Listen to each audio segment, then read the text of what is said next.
Alliance club of 254 Mucherla బండా సాయిరెడ్డి గారు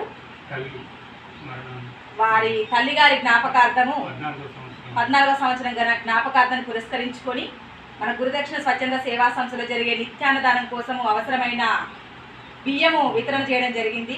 మొదట సంస్థ తరఫున బండా సాయిరెడ్డి సార్ గారి తల్లి ఆత్మకు శాంతి చేకూరాలని భగవంతుని మనస్ఫూర్తిగా ప్రార్థిస్తూ అన్నదాన నిమిత్తము ప్రతి నెల వారి వంతు సహాయాన్ని అందిస్తున్నందుకు సంస్థ తరఫున అలయన్స్ క్లబ్ ఆఫ్ హన్మకొండ వారందరికీ కృతజ్ఞతలు తెలియజేస్తున్నాము. థ్యాంక్ యూ అండి. Thank you so much.